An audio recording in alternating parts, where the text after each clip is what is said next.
Bom dia, boa tarde, boa noite ou até mesmo boa madrugada. Nesse momento, são exatamente 22 horas e 53 minutos e eu estou aqui preparando um vídeo para vocês que a gente precisa passar bastante adiante, porque a gente precisa livrar o Brasil, livrar o povo brasileiro, ou pelo menos passar para o povo brasileiro quem são verdadeiramente as pessoas.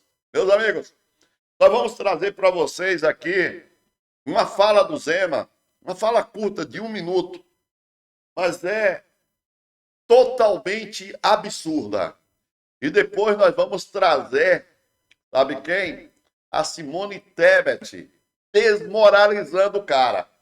Ah, Paulo, a Simone desmoralizou, ela falou diretamente com ele? Não. Mas ela simplesmente desenhou a estupidez dele quando falou do mesmo assunto no sentido totalmente contrário. Vamos fazer o seguinte? Vamos ouvir. Eu já peço a você para meter o dedo no like, por gentileza.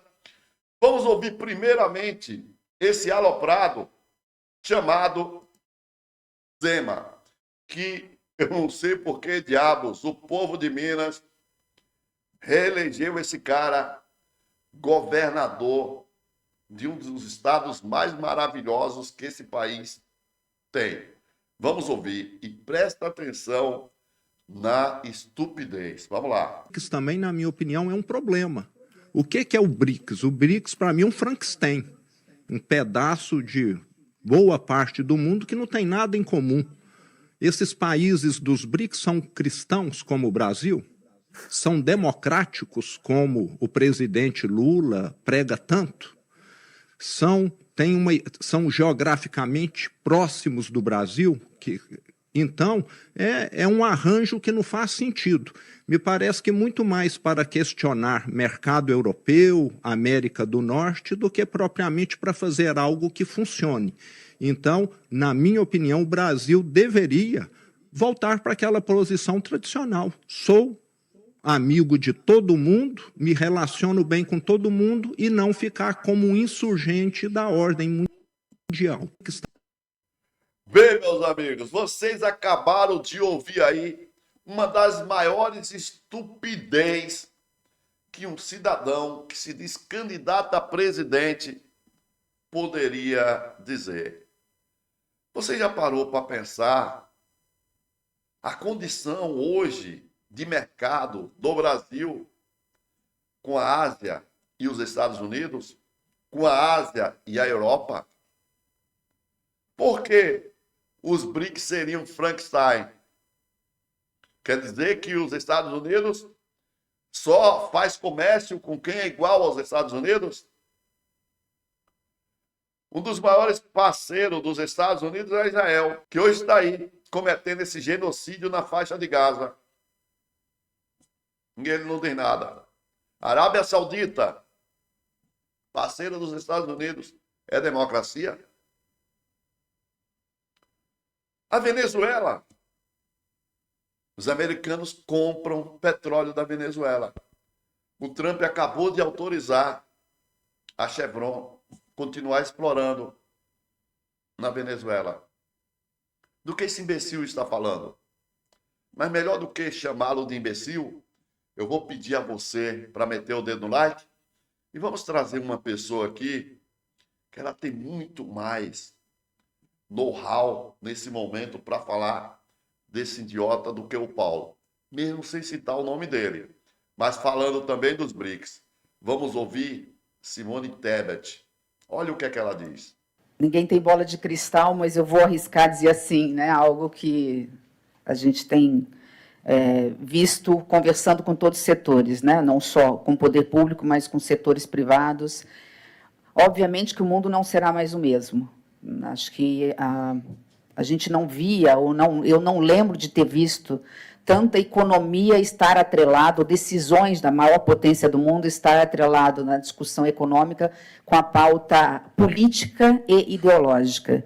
No caso do Brasil, eu vejo uma complexidade ainda maior, estava conversando agora há pouco sobre isso, né? Quando a gente olha o acordo, ou o fraco acordo que a União Europeia fez com os Estados Unidos, a gente fala assim, mas por quê?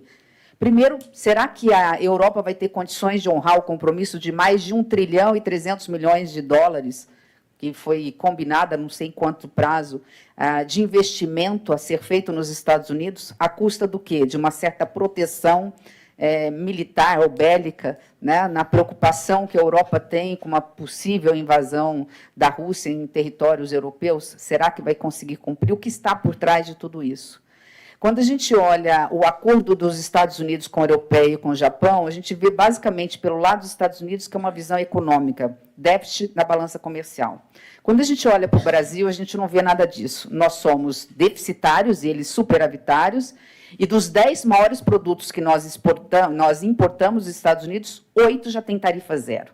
Então, o que está atrás, qual é o interesse efetivamente que os Estados Unidos têm nessa discussão que, de novo, provavelmente não passa só por uma questão da balança comercial. Diante de tudo isso, nesse cenário da geopolítica mundial absolutamente diferenciada, nós não podemos ficar fazendo biquinho nem chorar, nós temos que fazer o dever de casa. Primeiro ponto que eu acho que é importante dizer é que nós já estamos fazendo o dever de casa.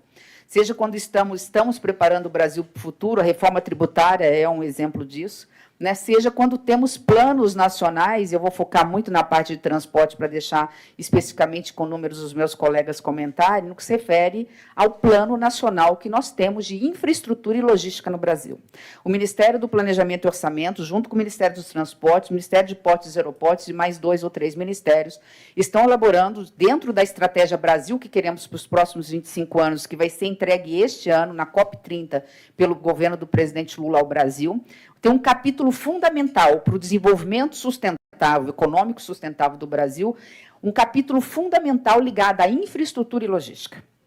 E aí temos algumas questões que a gente sabe que, diante dos desafios, nós temos as soluções. Primeiro, ser menos dependente do modal rodoviário, Renan vai falar sobre isso, podermos não só diversificar, mas diversificar com economia limpa. Então, passa pela descarbonização, pela transição ecológica. Segundo ponto, são 3, mas os outros 2 eu vou falar muito rapidamente para não monopolizar aqui. O segundo ponto, ter a visão estratégica, como estamos tendo, de que o Brasil depende dos Estados Unidos, é verdade, mas depende dos países do BRICS, depende da Europa e depende do Mercosul. Então, avançar nessa relação comercial Mercosul-União Europeia, o Mercosul-EFTA, que agora acabou de assinar, fortalecendo os nossos laços com os BRICS, é importante, e esse é o segundo ponto. Eu vou até ficar só nele para encerrar, porque teria um outro ponto para comentar, mas eu acho que é importante mencionar que a gente tem que trabalhar com números. E os números mostram que hoje a nossa dependência do agronegócio com os países asiáticos é de quase 50% e 10% com os Estados Unidos.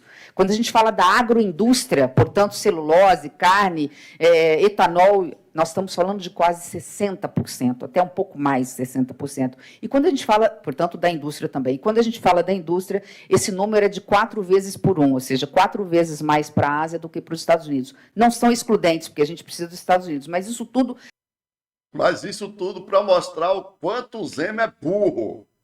Fala a verdade. É ou não é? Vejam vocês. 60%, 10%, 4 vezes por 1, 4 por 1. Ou seja, essa é a nossa relação com os BRICS. E o estúpido do Zema, esse idiota, chamando os BRICS de Frankenstein. Você vota num cara desse para presidente? Alguém tem coragem de votar no Zema para presidente? É simplesmente inacreditável a capacidade de estupidez desse cidadão. Você concorda comigo? Você concorda com a Simone? Mete o dedo no like. Deixa seu comentário para o Zema. Manda um alô para ele e passe bastante adiante. Voltamos a qualquer momento com mais um vídeo informativo ou na nossa live. Não tem como a gente ficar calado, né? Esse tipo de estupidez nós temos que rebater. Não tem outro jeito, tá bom? Obrigado, gente. Valeu, valeu. Tchau.